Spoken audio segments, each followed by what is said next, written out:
Good morning, I'm Lily Gonzalez, and it's time to jump at the sun with Jacqueline Alcántara and Alicia D. Williams. We're going to learn about extraordinary writer and storycatcher extraordinaire Zora Neale Hurston, who changed the face of American literature.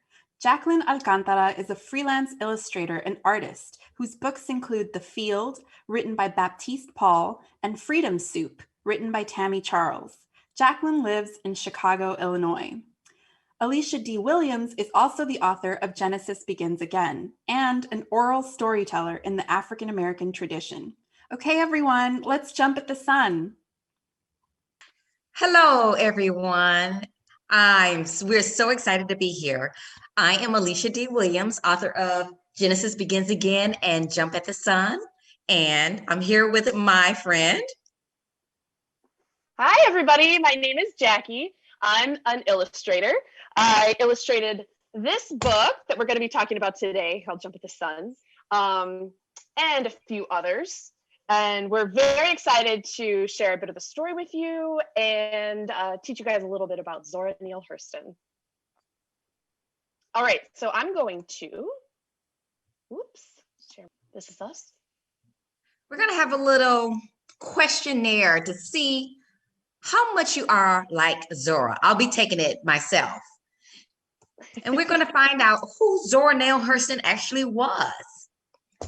You ready, Jackie? Yes. All right. So who was Zora? First question. And you have to answer these questions for yourself. We're going to answer them for ourselves as well. Do you love ice cream? Alicia, do you think Zora liked ice cream? I'm hoping so. I'm hoping yes, absolutely. Yes. I think Zora was maybe about 12 or 15 in this picture. Since she was alive a long time ago, it was a little bit hard to get accurate dates for a lot of pictures. But we both did a lot of research, did a lot of digging, and found some great information about her. All right, next question. You want to read this one, Alicia? Next question. Do you like wearing shoes? Do you like wearing shoes? That's such an odd question. But I'm guessing Zora lived in the South in Florida. She spent a lot of time outside. I'm guessing she didn't like wearing shoes. Do you like wearing shoes, Jackie? Nope. Neither did Zora. No, she hated wearing shoes, but she did love, so she was outside a lot, as you said, in the South. So here's an illustration. This is a sketch I did of when she was older, and then trying to figure out how she might look when she was younger. I love how you guessed. Third question. Third question, number 3. Do you like climbing trees? Ooh. I want to say as a kid, I probably would have liked to, but did I actually? I don't think I did. I couldn't. I was never that good at it. Oh, did Zora like climbing trees? Yes, absolutely. She loved climbing trees. She had a big old Chinaberry tree in her front yard that she would climb up and stare at the horizon, dreaming about her future. She was a very, very curious person. So this is a sketch of when Zora is a bit older, but she, as you guys will find out, kept her curiosity and her sense of child till the day she passed. So she loved climbing trees. All right, next question. Do you like playing baseball? Ooh, I played on a baseball team as a kid, and I grew to like it. So yes, I would say yes. But Zora, a girl, barefoot, climbing trees. Did she like, let's see. Did she like playing baseball? Oh yeah, she loved baseball. Wow. This is a photograph of her family. So that's her dad there in the middle. That was one of her brothers. And I'm not sure which one Zora is on the bottom, actually, because I could never figure it out. But people liked playing baseball even that long ago. So that one was a surprise to me. Zora had a lot of brothers, so I suppose that she got it honestly. Exactly. Yeah. Do you like math? Do you like math? I'm gonna have to be honest. I don't like math. If Zora like math, I'm lost. She didn't like math either. No, not so much. She was more into books. She was more of a story person. I read that she did not like her times tables, and the sevens, multiplying by sevens for her was the worst. Yeah, I hear you. I wasn't very great at math either. All right, next one. Do you enjoy being in the forest? Do you like being in the woods outside? Oh, as a kid, I used to ride my bike through the woods. There was a path, and that was so fun. I felt like an adventurer. I wonder, do you? Oh yeah, I love being outside. I love being in the forest. All right, let's see if Zora liked it or not. Oh yeah, she loved it. That was her favorite place where she felt happiest, was in the woods, in the forest. Wow. I wonder if that's where she got some of her tales from. I have to look that one up. Yeah. Ooh, are you scared of the snakes? Yes. And I'm never around them, except unless they are in the zoo somewhere. I am afraid of snakes. Yeah, me too. I'm not a fan of snakes at all, but this one might surprise you. Zora, nope, not scared of snakes. Wow, she was brave. If you got that one like Zora, you were very brave. Yep. That's where we differ, me and Zora, the snakes. All right. Do you like Thor or Hercules or other I love Thor. I love Hercules. Oh, I love these type of stories. Yes. Zora. Yes, those were her favorite. Hercules and Thor were some of her favorite characters. Can you believe it? How awesome. Back then, I know. Zora was Hercules. Zora did not do anything that was predictable for little girls at that time. Nope. I love that. All right, just a couple more. Do you like strawberries? Do you like strawberries? Yes, I love strawberries. Okay, obviously we love strawberries. I love that sketch. Okay. Do you like taking showers as a kid? Okay. As a kid, when you were a little kid. When I was a little kid, I want to say no. There's too much other things. We grew up in the Midwest, you and me, Alicia, and I didn't like taking showers either because I was so cold when I got out of the shower, especially in the winter. I didn't ever want to go in because I didn't want to come out cold. Right. But Zora, nope, she didn't like taking showers either. She liked getting dirty. Get out. As a little kid, I'm sure she grew to love them, but like we all I love them now too. So yeah. Do you like storytelling? I love storytelling. I love listening to stories and I love telling stories. Please tell me that is who Zora was. Oh yes, she loves storytelling. Oh, look at her in this hat and pants. I love that picture. Oh yeah, another one that wasn't in here, but she, even as a little kid, as a little girl, in 1900, did not want to wear a dress. So she was trying to wear pants so she could climb the trees, run through the woods. Like you said, she was an unpredictable little girl for her time. All right, last one. All right.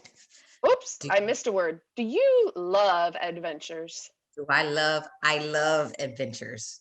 Yes. Yes. Oh, I'm crossing my fingers that she does too. Oh yeah. Of course. She had a life of adventures. Wouldn't you agree, Alicia?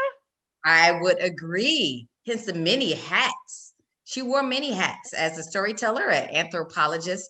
Would you like studying people with that curiosity, and a writer?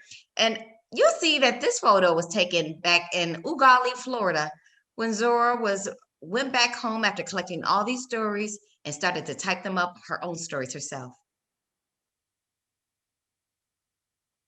This photo is very interesting. I do not know where Zora was there, but she looks mighty sharp. Oh, She yeah. loved to dress up, right? Yep. This is the epitome of who Zora was. Zora loved adventures and she loved collecting stories, which we're about to find out, but she loved collecting stories. She went from Florida to New Orleans to Haiti and Bahamas and Jamaica. She collected traditions, songs, chants, everything, the way children played and folk tales, and she would come back and share all that she learned. And this is Zora repeating one of the drumming and the songs for her audience. All right, should we dive into the book, Alicia? Let's dive into the book. All right. Are you ready? Jump at the Sun, the true life tale of unstoppable story catcher Zora Neale Hurston.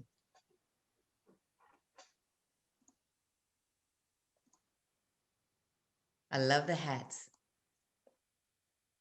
By me, Alicia D. Williams, and illustrated by Jacqueline Alcántara.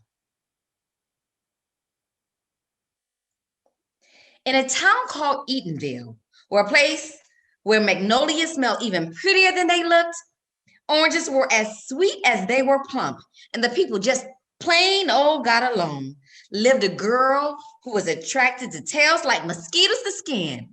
Zora was her name. Zora got to loving tales from hearing the townsfolk swap stories at Joe Clark's general store. Oftentimes, Mama sent her over to fetch a little sugar or salt, and Zora would stall, make a 10-minute errand last an hour, just to overhear tales like how that trickster, Brer Rabbit, always got the best of Brer Fox. Only thing pulled her away was Mama calling, "Zora, if you don't come here, you better." And over here in the speech bubbles, let me tell y'all how come we got squinch eyes. You know, Master had an old maid sister that never been married. That's the reason the dog is mad with the rabbit now, because he fooled the dog. Oh, y'all been telling and lying about these varmints, but you ain't yet spoke about the high chief boss of all the world, which is the lion. When there were no errands to run and Zora couldn't get an earful of tales, she'd make up her own. She fashioned dolls from scraps she found. A loose doorknob became Reverend Doorknob. The do not touch pear scented soap was carved into Mr. Sweet Smell. Ears of corn were hewed into Miss Cornshuck and Miss Corn Cob. Zora had stories to tell and stories needed characters. Hello, Reverend Doorknob. Smelling good, Mr. Sweet Smell. Thank you, Kylie. Hello to you, Miss Cornshuck. And when Mama sent Zora and her stories out of the house, Zora perched herself atop their gatepost, calling out to travelers, "Hey, don't you want me to go a piece of the way with you?" If a car stopped, Zora climbed right in. She'd have those people laughing like she was storytelling on Joe Clark's porch herself. Then, half a mile or so later, she'd hop out and stroll on home.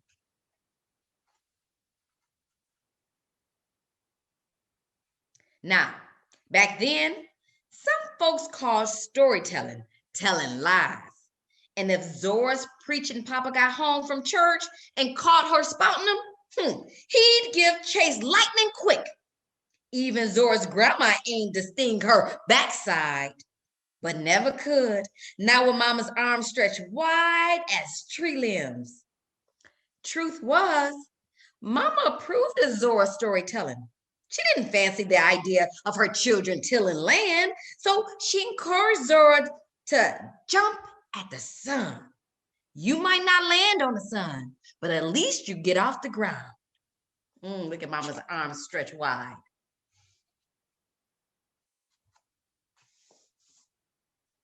Well, fact is, Zora clung to those words tighter than Bruh Fox would have clung to Brer Rabbit if he'd ever been able to catch him.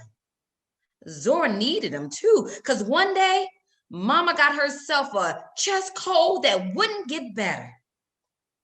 Then one September evening, Mama closed her eyes for the last time. Zora and her sister and brothers were so sobbing-hearted that even the house seemed to mourn. 2 days later, Zora's only sister and an older brother headed back to school. Papa was already on the road preaching. His voice seemed manageable, but his tale-telling girl was too much for him to worry about. So 2 weeks after the funeral, he shipped Zora off to Florida Baptist Academy boarding school. What a sad time. Zora dug her nose in books, intent on reaching the sun. It was what Mama had always taught her to do, after all. Then her papa got a new wife who was stingier than a peacock.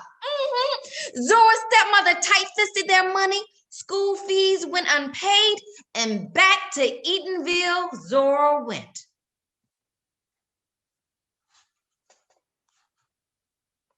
To hear Zora tell it, back home, the walls were gummy with gloom, with her little brothers in ragged, dirty clothes. This was wrong, and Zora made it known. Fussing and fighting commenced from the kitchen to the gatepost. Finally, her stepmother pointed to the door and out stomped 14-year-old Zora down the dusty road.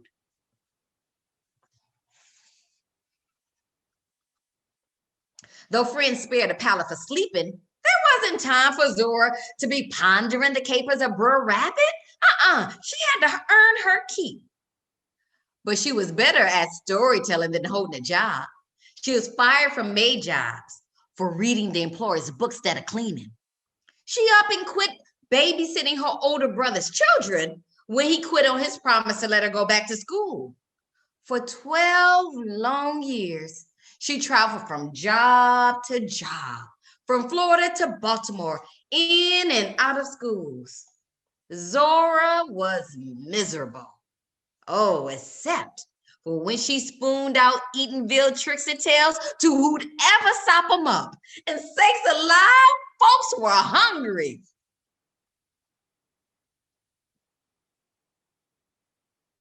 The sun, however, was getting antsy waiting on Zora. So he called down saying, "Ain't you supposed to be meeting me up here?" Reckon Zora was getting antsy too. How was Zora to jump all the way to Old Big Yellow? By doing what made her happiest. And Zora was happiest at school and hearing those tales.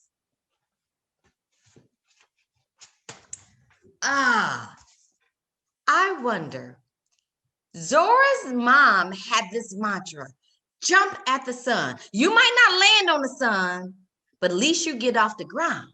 So that meant to keep trying and trying. And Zora is going to keep trying and trying. I wonder, Jackie, is there something that you felt like you tried and tried to do to jump at the sun? And if you ever made it? Good question. Well, you know, I remember a specific time when I told myself that I couldn't jump at the sun. And I remember that day specifically, not because I didn't think I was good enough, or I just didn't think that it was a real job doing art for a living. So I remember one day in art class, maybe I was 12 or 13, and I was sitting there working on my project, and I remember telling myself, oh, it's too bad I could never do this for the rest of my life because I love it so much. And I guess that seed, you know, just how Zora's mom planted that seed in her mind, I think that seed was planted in my mind. And luckily I came back to it, but not until the very end of high school when my art teacher was asking me what I was going to do in college. And I said, I have absolutely no idea. And he said to me, you're really good at this. You should consider doing it. So that was my first jump, I think, was when I got to college and I said, I'm going to give it a try. Why not? See how it goes. But then I didn't know how to make a living as an artist. So I went into teaching and I taught high school art, but I got laid off after the end of the first year because there wasn't any jobs. So then I took my second jump and I said, well, if I can't do that, I'm going to see if I could be an artist. Like I told myself so long ago that I couldn't. So I guess that was my second jump, and jumped right in, started teaching myself how, the different possibilities of being an artist or an illustrator, what that even meant, and started taking some classes, just like Zora, trying to get back to school, and had probably lots of little jumps from there on out, but I found a way. And I would say that I'm reaching the sun for sure. I would say this beautiful book that you wrote, that you illustrated is definitely a jump, because so many readers will learn all about Zora Neale Hurston. So thank you for continuing to jump at the sun. But we keep jumping, right? We keep jumping. Zora kept jumping. She kept jumping. And I want to say, it makes me think of me too as a little girl. I used to sit around the table during the holidays with my family, and they can tell family stories. And I thought, oh my gosh, every holiday they could tell these stories and we all laugh at the same exact stories. And I always wanted to do that. How can I be a storyteller like my family and be able to tell an entertaining story? But I was shy. I was shy. I was always with a book in a corner somewhere, or pretending to be a DJ and recording, playing my albums. And I was never one to speak up. There was a play in my elementary school, The Wizard of Oz, and I so wanted to be in that play. And I saw myself as the auntie, and I wanted it. I was just so shy, and I didn't go out. I didn't take that jump. Oh no! I know. And then in high school, there was a play, and I saw myself doing it. I really saw myself even saying the words, and I didn't jump. I still didn't jump. I know. And in college, I did. There was a play, and I auditioned, and I jumped. That was my first big jump, and I felt like I was so alive. And that jump led me to audition for acting school. And I made it and jumped and landed in New York, just like Zora did. And I started writing my own little shows and started storytelling. So that was another jump. And guess what? I went and learned how to write books. And now I am a storyteller. And I'm jumping still, because this is just my second book. So an amazing storyteller at that. But it kind of makes me think that all those moments when we don't jump kind of are just as important as when you do, because they're decisions that you make, and you keep those in your mind for a very long time, and they help really make you realize what it is you want to do and what you're good at. And I think that's a good point for our friends too.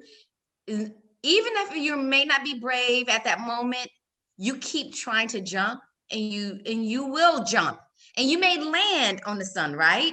You may achieve that thing, but like Zora, she didn't stop jumping. And like Jackie, she didn't stop jumping. She tried something else. She was a teacher. Zora did anthropology. And then she started collecting folklore. She started writing. She was the first Black filmmaker. She started teaching drama at a college. She did so many things that she kept jumping and jumping. So to say I've done it and to quit jumping, no, you can always find something new to jump at the sun for. Absolutely, right?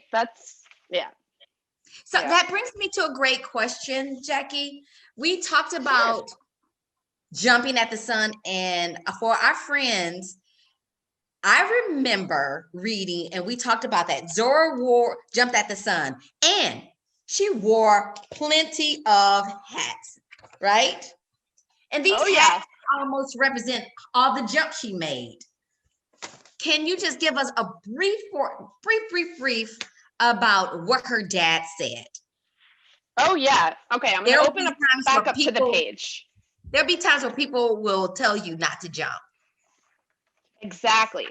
So in trying to think about how I illustrate a book, I try to pick out a few themes that you carry throughout the entire story. While Zora was good enough about making a bunch of metaphors and connections like that for us, we don't even have to make anything like that up. It was all right there in her autobiography.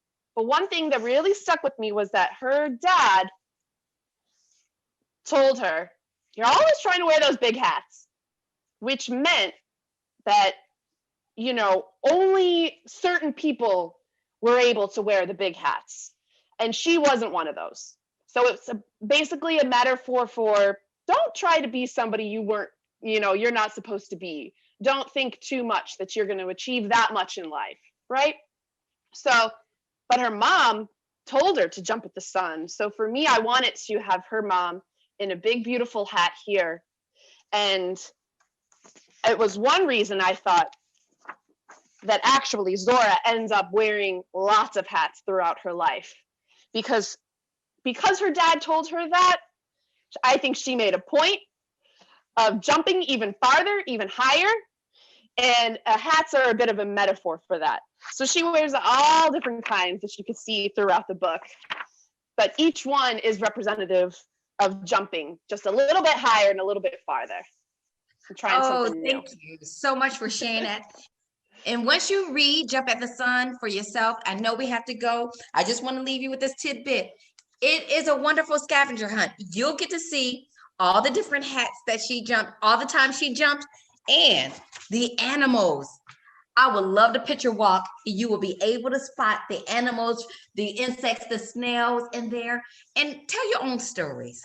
You all are wonderful. You are amazing storytellers and story listeners. Thank you so much for joining us. Thank you.